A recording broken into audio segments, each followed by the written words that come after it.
Good day and thank you for joining CivilNet. In our news digest this week, Armenian National Assembly agrees on the new electoral code. Corruption in Armenia, nothing has been done to curb the risks. CivilNet compares the state of affairs in Armenia 2008 versus 2015.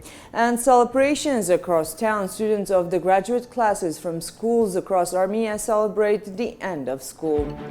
On May 26, Armenian Foreign Minister Edvard Nalbandian received Ambassador Andrei Kaspershik, personal representative of the OSCE chairman, in office. They discussed the details of monitoring mechanisms to be established along the Nagorno-Karabakh-Azerbaijan contact line.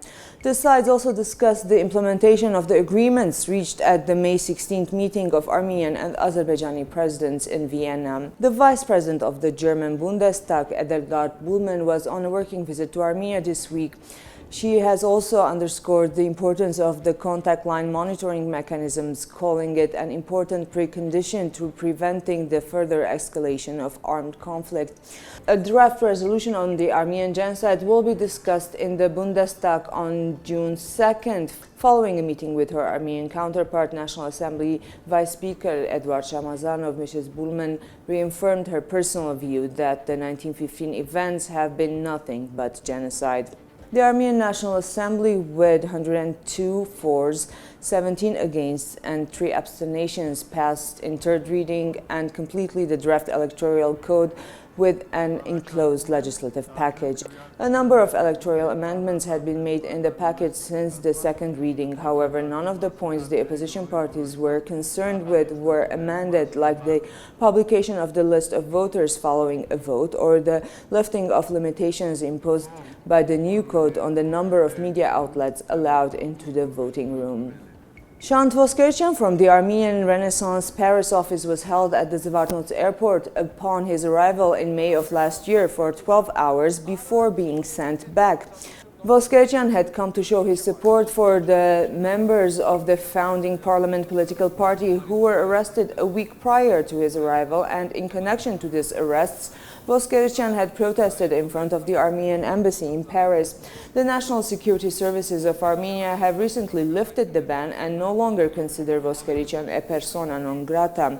In Mr. Voskerchian's opinion, who is currently in Yerevan, he was denied entry as a result of his political affiliations and orientation. Over the past year, Shant Voskerchian has approached the French Foreign Ministry with the issue demanding that an explanation be available as to why he was denied entry to his homeland. He also filed a court case against the National Security Services in Armenia. Eventually, he was notified that the ban was lifted, and it was based on an article of the Criminal Code which allows for a person to be banned from the country if the person represents a threat to Armenia's state security and public order. Voskerchian stressed that the decisions made by the security services did not change his political stance and vowed to continue to fight against corrupt Armenian authorities.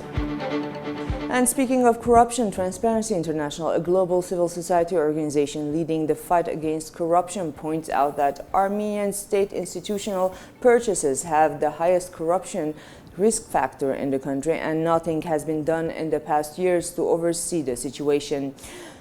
In fact, the larger the state institution's budget, the higher the risk. The organization invites attention to certain purchases and contracts, like the 30 tablets the finance ministry purchased recently for no apparent use and unspecified number of employees, or the annual rental contract of the same ministry with the wife of parliamentarian Samvel Alexanian for a space that remains unused. Transparency International specialists also point out that the same companies consistently keep winning state tenders, which are usually not open to public participation. A couple of the constant winners on the list are Natalie Farm, Flash, and UCOM. Putting together data provided by the National Statistical Services and the State Migration Services, CivilNet takes a look at how the state of affairs has changed in Armenia since 2008.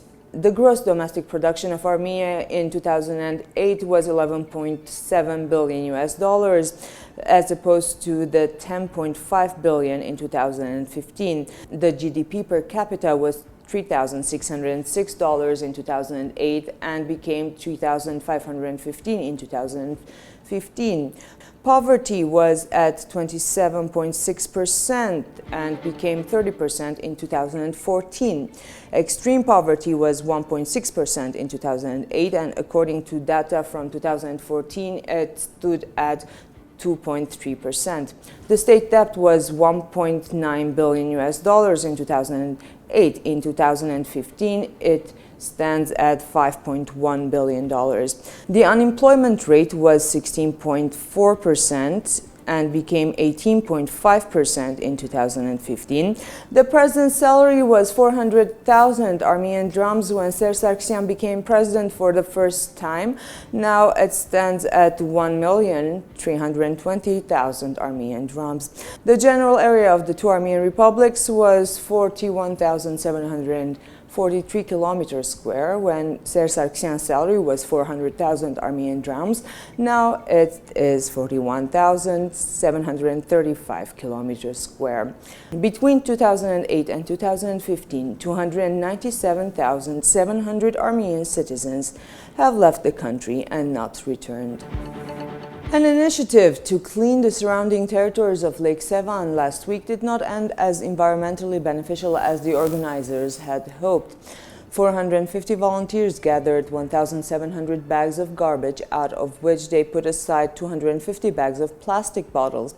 However, employees of the national park disposed of the assorted plastic same as the rest of the trash, something that needed to be corrected. This week, the organizers of the initiative had to go back to the dumpster and retrieve the bags of plastic, 250 bags of which were transported to Yerevan to be recycled.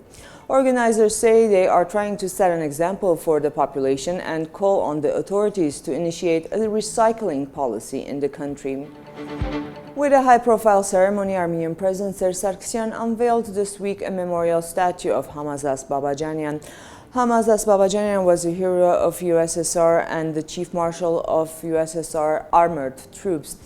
This decision has received a mixed acceptance from the public, given that Marshal Babajanian headed the Soviet oppression of the Hungarian Revolution in 1956, and also a more recent Armenian-Hungarian falling out when in 2012 Hungary allowed Ramir Safarov, an officer of the Azerbaijani army who had murdered Armenian Army Lieutenant Gurgen Markaryan in his sleep during a NATO training seminar in Budapest in 2004, to be extradited to Azerbaijan, where he was consequently hailed a hero after he was convicted of first-degree murder and sentenced to life imprisonment in Hungary. And a little bit about art. This week on display at the Naregasi Art Institute are 20 sculptures and 8 graphic works by Gago Gevorkian, his first individual exhibition in Armenia. The artist, who lives and works in Beirut, Lebanon, explains that the title of the exhibition, Body and Soul, is reflective of his belief that the body and the soul are inseparable and eternally reflective of one another, and this is also true of man's connection with nature. And a new statue was unveiled this week at the Charles Aznavour Square in Yerevan from the well-known artist Ara Alekian, and by a method specific to him. This is the 4th piece by Alekian at the square. Before the bear, there was the horse, the bull, and the famous spider is still standing there. Friday was the last day of school for the graduate classes across Armenia. In a celebration known as the Last Bell, schools organize ceremonies for their graduate classes, and then celebrations continue across town.